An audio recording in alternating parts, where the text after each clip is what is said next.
સુરત લિંબાયતમાં 15 વર્ષનો કિશોર ખેલમાં ટાંકણી ગળી ગયો હોવાનો ચોંકાવનારી ઘટના સામે આવી છે। એટલું જ નહીં પણ 12 કલાક બાદ પરિવારે સિવિલ લઈ આવતા કિશોરને એક્સરેમાં ટાંકણી સ્પષ્ટ દેખાતા દાખલ કરી દેવાયો હતો। ડોક્ટરે કહ્યું હતું કે આ એક ગંભીર ઘટના ન કહી શકાય। હાલમાં બાળકના શરીરમાં ટાંકણી નાના આંતરડામાં નજીક છે। મોટા આંતરડામાંથી નીકળીને મણ ભાગ સુધી નહીં પહોંચે ત્યાં સુધી રાહ જોઈ હલકો ખોરાક આપવો પડશે। આવા કેસોમાં લગભગ 99% સંડાસના માર્ગથી આવા પદાર્થ નીકળી જતા હોય છે।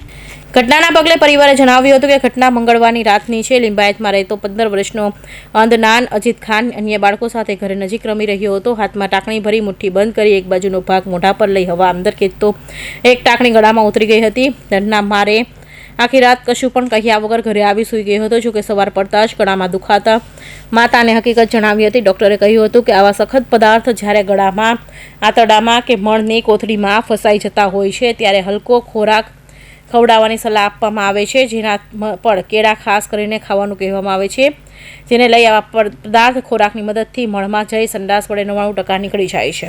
વધુમાં કહ્યું હતું કે આખો પરિવાર ગભરાઈ ગયો હતો। તાત્કાલિક અંધનાનને લઈ 108ની મદદથી સિવિલ લઈ આવતા ડોક્ટરે પણ ચોંકી ગયા હતા। એક્સરે કઢાવતા ટાંકણી નાના આંતરડામાં ફસાયેલી દેખાઈ આવી હતી। સર્જરીની ડોક્ટરે રિફર કરતા અંધનાનને દાખલ કરી દેવાયો હતો। ટાંકણી નાના આંતરડામાં આડી હોવાથી ડોક્ટરે ગભરાવાની વાત ન હોવાનું જણાવ્યું હતું। Bureau report Hind TV news सूरत।